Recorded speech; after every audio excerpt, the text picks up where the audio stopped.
comes.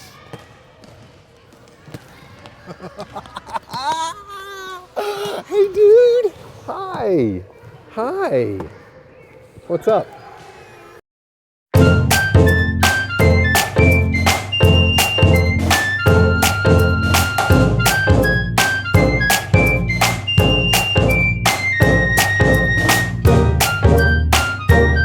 Today, just coaching my son's basketball team, as crazy as it was, I got a kind of a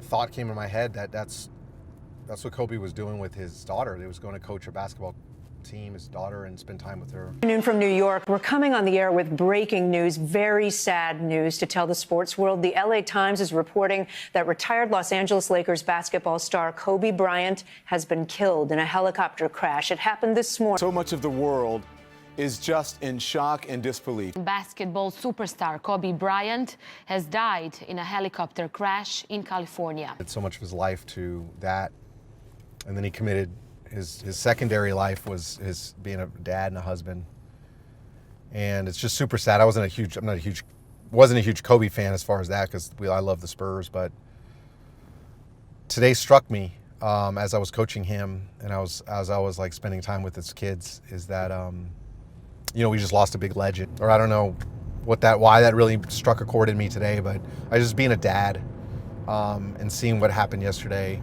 just made me really sad, and there's a lot of people that lost their life in that accident. I don't know really who they are, but people lost, people yesterday. So I'm just grateful for the time that I get to spend with my son, grateful for the time he wants to spend with me. I mean, there's going to be a day that he's going to think I'm not as cool as I am now, I guess. And right now, I just need to really cherish those days, and the good days in real estate, the good days in life.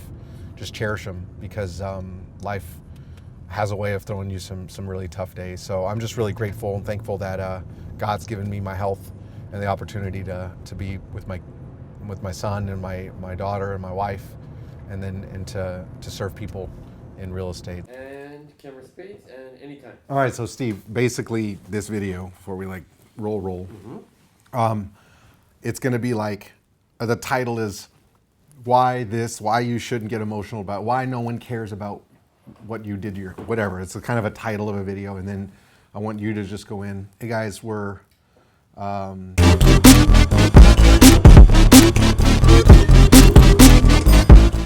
thanks for watching so far. Have you considered using me as your real estate agent? I would. Bye.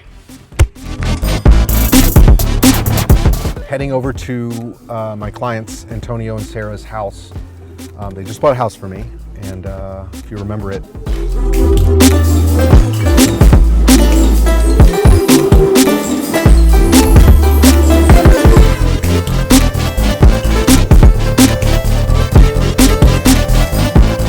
They now own 2 homes, and so the first home that they've had for a while, they're looking at either renting it or selling it.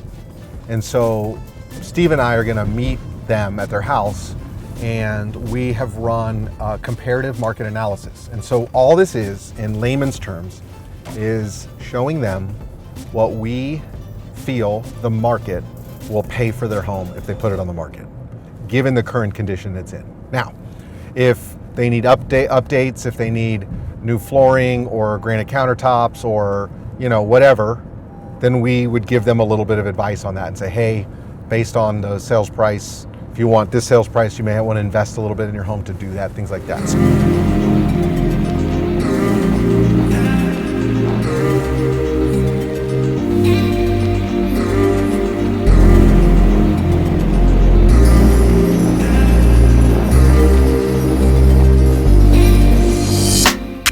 If you're like me, and you're like my wife, and you're like so many other people, you use Zillow, you use Realtor, you use Redfin, use all these websites to find out what homes sold for, what the prices should be, and all things like that. Now, there's a difference between data that realtors have and the data that the public has, okay? So the difference between what we have is we have what we call MLS, which is the multiple listing service. Now, we know in real time what homes sold for. So we, instead of Zillow waiting a couple weeks or for the data to pull, we get it in a few minutes.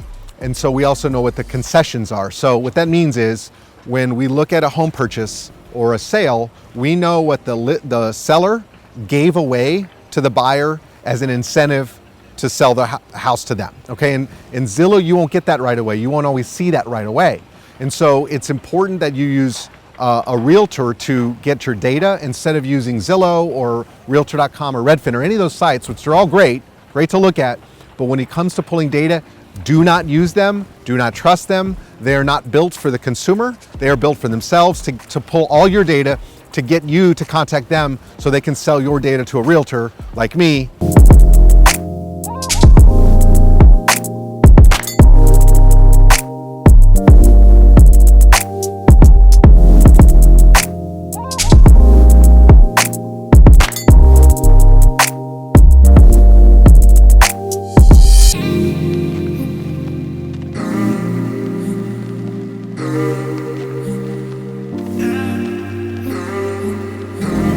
All right, that went well.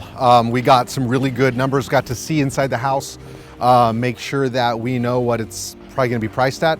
Great meeting. We got some issues with construction, but I think we'll be okay. That construction will be done around the house, so we should be okay. But great meeting, a lot of fun, love doing this. Off to my son's basketball game. It's 4:15, my son's basketball practice is in 30 minutes exactly.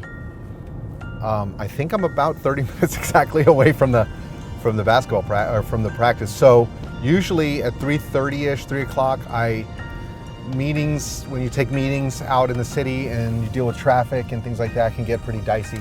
So we did take the meeting, we did keep pretty on schedule, but you're trying to balance it out. Like a client can meet you at a certain time, you gotta meet them. But the most important thing at the end of the day is my family, and I've committed to be a coach for my son's basketball team. And I want to make sure I'm on time. Now, it's not the end of the world if they don't have me for a few minutes, but I committed to this, so I gotta be there. So now we just gotta hope that traffic doesn't, make us a little late, but we'll figure it out.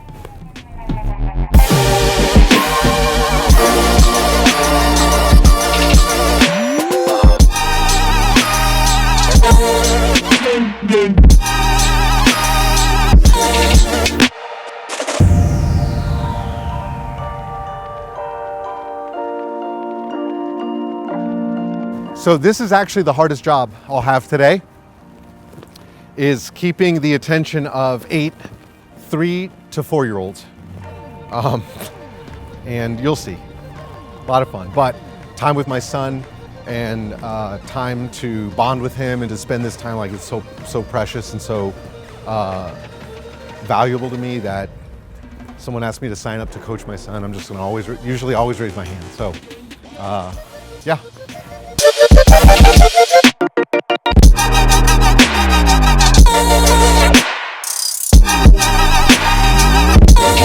Now I'm coaching my son's basketball team, and this is huge because realtor all day long, business all day long, and then I get to come here, completely reset my calibration, spend some time with my son, spend some time with other kids, and it just allows me to be a better professional, honestly, because now I just go do this, get my mind, and just throw all the professional stuff away, and now just have fun with kids and make them laugh and run around, and I get to be a kid again. This is the most important thing. So now, time for me to be a coach.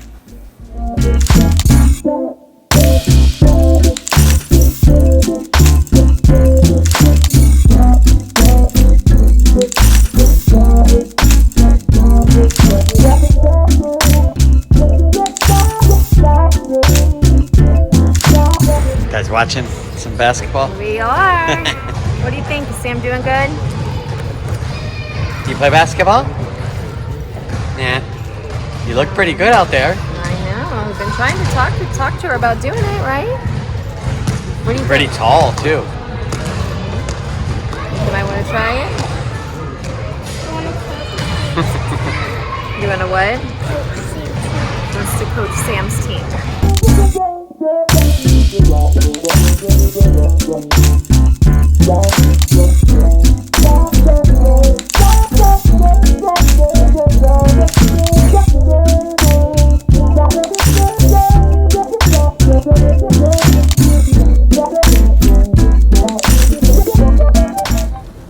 All right, so anyone has any tips whatsoever for Coach Chris on how to keep the attention of 3 to 5-year-olds for longer than like 30 seconds, please comment below.